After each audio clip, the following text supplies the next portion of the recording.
What's that dream that you let go of? That dream that you had as a kid and you used to fantasize about it and daydream about it? Alright, y'all, I'm going to be real vulnerable, and this is kind of silly, but it's true. So when I was a kid, I was obsessed with talk shows. I grew up in the early 80s and 90s, and we had our Sally Jesse Raphael, you had your Donahue, there was just so many different people that we used to watch.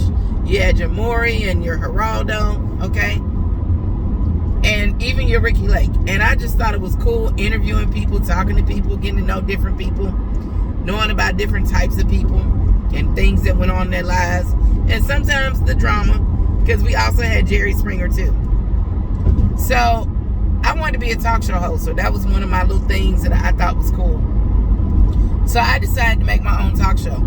So I had to be about, 7, 8. And I used to take all of my little dolls and bears and take them in my mom's backyard and put them on the picnic table and line them up like they were a studio audience. And I had one of those Fisher-Price drums. If you know, you know, if you're a child of the 80s. The Fisher-Price drum used to come with a little fake microphone that didn't plug into anything. And it came with cymbals and like some drumsticks. And it had a plastic top on it. And that's what you would beat your drumsticks on. So I used to take the microphone out of it. And I used to be like, good morning, everybody. Hi, welcome to the Jennifer Show. Yeah, that's my government name. And I would talk to my dolls about issues of the day or gossip that I heard on TV that I had no business listening to. Or I would make up storylines like, Mary's in a relationship with John, but John really likes Lisa.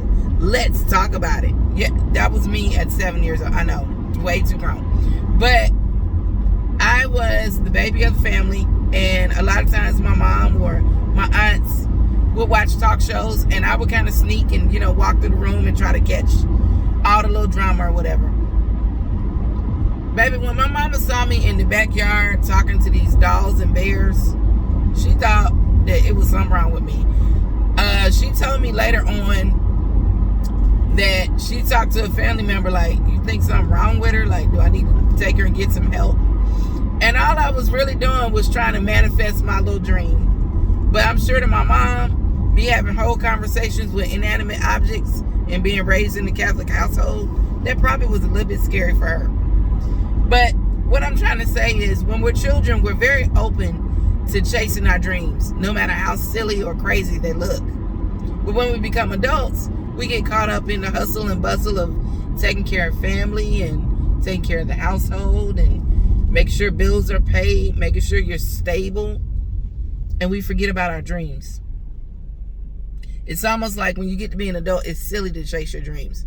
Now, it would look a little different if at 45, I went in my backyard and I lined up my dolls and bears and started talking to them. I'm sure I'd have a different outcome from my friends and family. They probably put me in a rubber room. But what I'm trying to say is, it's not crazy to chase your dreams. It's not crazy to go after the things that you want. But somewhere along the way, as we become adults, a lot of times we lose our dreams. Now, there are some people that are laser focused. They wake up, and they grow up and they're, 5 years old. I want to be a lawyer. And they go all the way through law school, and that's what they become. There's some people, I want to be an astronaut. They do what they need to do. That's what they become. They want to be an actor, a singer, or whatever. And they are just laser focused on that and that thing only. And that's what they become. What I realize is, just like they say, life and death is in the power of the tongue. What you think about yourself, you will become. What you dream for yourself, you will have. Now, it's not as simple as just, I'm going to think about it and it's just going to happen. You got to put in the work, of course. But if you are focused on that dream, you're going to do the things to get there, right? So one of the main things that I've always wanted to do, well, there's a lot of things I've always wanted to do. But one of the main things I've always wanted to do was to help other people. I've always been told I run my mouth too much. So I figured I'd use my powers for good, and I'd share the things that I've been through to try and help other people, inspire other people, and let them know happens to all of us. Everybody's going through something. No matter how amazing they may look on the outside, everybody has an issue. Everybody has something that they have to overcome, big or small. So my goal a year ago was to become a bigger social media person. I don't like to say influencer, but social media content creator. And I've done that. Now, my biggest dream was to be monetized by now. I haven't gotten there yet, but I'm still working on it. I'm not giving up on my dream. We just reached 500 subscribers last week. That's a big goal for me. And I know for a lot of people that are bigger content creators, that's small fries.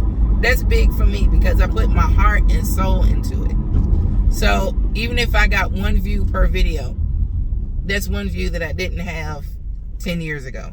Because 10 years ago, I didn't have a purpose. I didn't have a clear set goal.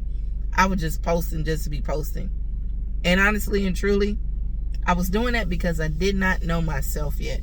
I wasn't comfortable being on camera, and I wasn't comfortable with myself just in my own space. So I'm asking you, what is it that you let go of? What's the dream that you forgot about? What's stopping you from going back and getting it? Because to be honest with you, when you're a kid, you actually have less resources than you do when you're an adult. When you're an adult, you can get in your car and you can go network. You can go to different conferences. You can go and be in the spaces of people that are doing the things that you want to do. When you're a kid, you just have to depend on somebody else to get you there. So what's stopping you now? You. The only thing that's stopping you is you. The only thing that's standing in your way is you. I just listened to a sermon by Sarah Jakes Roberts, and it was saying, get out of your own way. And that really resonated with me because years ago, there's a family member, extended family member, friend of the family, whatever you want to call it. And she told me after I graduated from beauty school and I started the job that I have now been on for 17 years and am abundantly happy with. She said to me, you're finally getting out of your own way. And I didn't really understand that. And it's funny that I listened to that sermon this morning because that family member actually just passed away. Her service was on Saturday. Rest in peace to her and her family and everybody affected. And it just hit me what she really meant. You're finally getting out of your own way, meaning you're finally stepping into what you were meant to do. And a lot of people have told me over the years, you're supposed to do hair. This is your calling. This is what, and I kind of shied away from it. I said, well, I do the best I can. Because I'm a pretty humble person. I talk a lot, but I'm a pretty humble person. I'm never braggadocious. And I always feel like it may sound silly, but I always feel like it's not me guiding those shears through your hair. That's a God thing. Everybody can, I feel like a lot of people can learn how to cut hair. A lot of people can learn how to do hair. Everybody can't learn how to really pour into somebody while they're doing their hair. Everybody can't learn how to make that person feel good while they're doing their hair. Some people do people's hair and they're just robots. They do your hair and you get out chair and that's that. Okay, my hair looks nice, boom. I'm trying my best to nurture your spirit while you're in my chair. I really, truly want you to feel better when you leave my chair than when you got in it. There are so many people that sit in my chair and I can feel the heaviness on them because they got the weight of the world on their shoulders. They stressed out. Their marriages sometimes, things are going crazy. I have young ladies and young men that are being bullied at school. I have kids that sit in my chair that are autistic. I have people that have been diagnosed with different diseases, and sometimes I have to cut all their hair off. I have people that are in abusive relationships, people that are fighting addictions. There are so many different people that sit in my chair. Some people are just stressed out with work. We're in a whole shutdown. You got people going to work not getting paid. So they stressed out wondering where their next check is coming from. So yeah, I want you to feel better when you get out of my chair. But one of my main dreams has always been to help others to feel better. With whatever I have given and with whatever situations that I've been through, I feel like they're not in vain if I can speak on them and it helps somebody. So I don't have any shame in speaking on things that I've been through. I don't have any shame on, the choices that I made, because they made me who I am right now. Now, some of those choices, I'm not glorifying the choices that I made by any means. But through those choices, through those changes, through those trials, I have learned a lot. And that knowledge is priceless. So anyway, I just want to know, what's the dream that you forgot about? What's the dream that you put down when you were a child to become an adult that you wish you could go back and pick up? And tell me what's stopping you from picking it up. Put it down in the comments, please. I want this to be more of a community where we share. Y'all have been leaving comments and talking about the things that I've been posting in my videos, and I really appreciate you. That means the world to me, and I try my best to reply to every single comment. Thank you for that.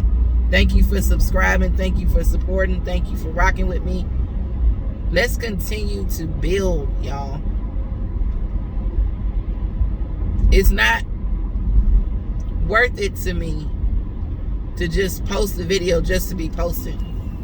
I want us to grow. I want us to change behavior. I want us to be better. I want us to do better. And I want us to get better. Anyway, if you made it to the end of this video with all the sunlight shining, I'm going to take that as a sign that it's going to be a great day. I appreciate you. Thank you in advance. And don't forget to subscribe, like, and comment. Peace and blessings, y'all. I'll talk to y'all later.